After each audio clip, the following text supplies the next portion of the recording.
hello लोगोफोर आंनि बे गोदान चेनेलाव लोगोफोरखौ गासिखौबो गोसो गोरबोयै खुलुमहरग्रोनाय जाबाय आरो लोगोफोर ओमफ्राय बयबो मोजाङै दङ आंबो मोजाङै दङ ओमफ्राय नै दैज्लां बोथोर नालाय ओमफ्राय दैज्लां बोथोरबाबो जोंहा दखानखौ हाबाय आरो हानानै दिनै दखान अपेनिं नालाय ओमफ्राय लोगोफोरनो बेखौनो एसे खिथानोसै ओमफ्राय लोगोफोरा नायलांबाय थादों ओमफ्राय लोगोफोर दिनैहाय दखाना फिसाबाबो एसे फेथा हास'नोसै आरोना नै लोगोफोर ओमफ्राय फेथाखौहाय जोंहा बिहावानो दखानाव थागोन नालाय ओमफ्राय बिहावखौनो हास'होनोसै आरो ओमफ्राय दा नालेंखर दुथ्रुबग्रोबाय नै आफाया ओमफ्राय एसे फिसाबाबो खालामबाय आरो थाब थुब मानसिफोरखौ मिस्थि जाहोबाय आरो गजा मिस्थि ओमफ्राय नायलांबाय थादो थ'दे बिदिबालाय मोजांहाय बायल'ना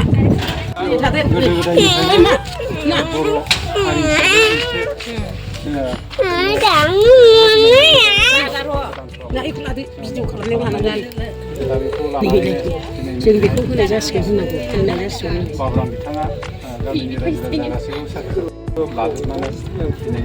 बे दखाननि थाखाय दखानखौ खुलिजेननो थाखाय धर्मखौ खालामनाय जादों रायजो राजाफ्राबो हेफाजाब होयो मानो होनना बुङोब्ला बिथाङा दिनै बेवहाय मोनसे दखान फिसा खुलिदों लोगोसे गोबां बुस्थुखौ मोनगोन दा बेखौनो मोजाङै मोजां जाफुंसारलांनो थाखाय जाफुंसारलांथों माखासे इसोरफोरनि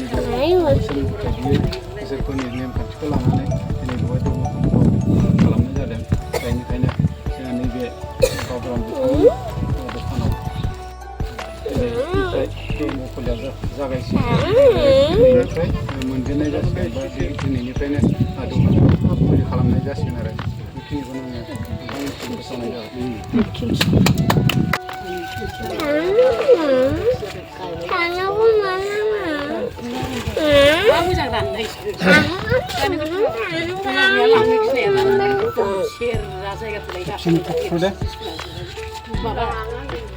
आखाइ खबना होदो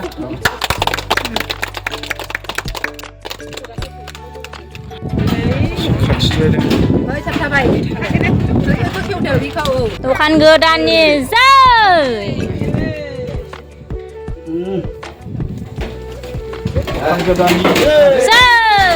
दखान गोदाननि जैनो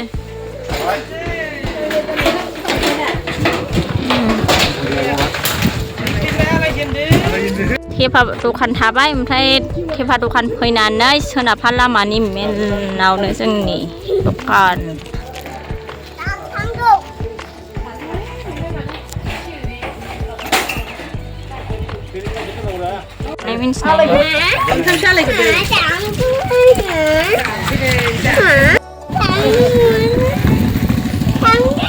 नै सारा बायसिगोन जोंना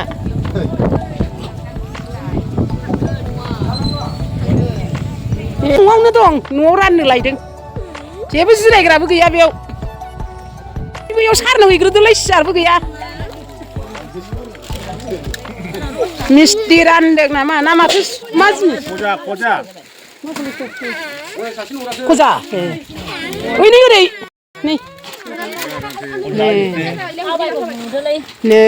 मिस्थि रानग्राया मेथाइ रानग्राया नै खजा रानग्राया नै दे नै ओरैबो हो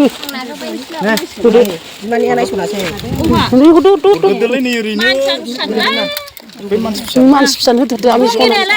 रंगिनानैबो हरदो रंगिनानैबो ओयाव हैदो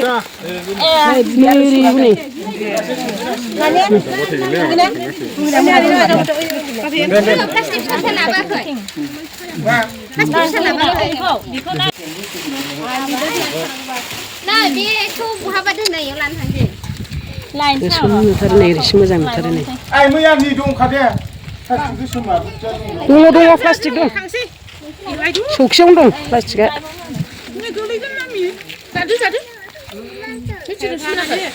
बेवाय गोथाव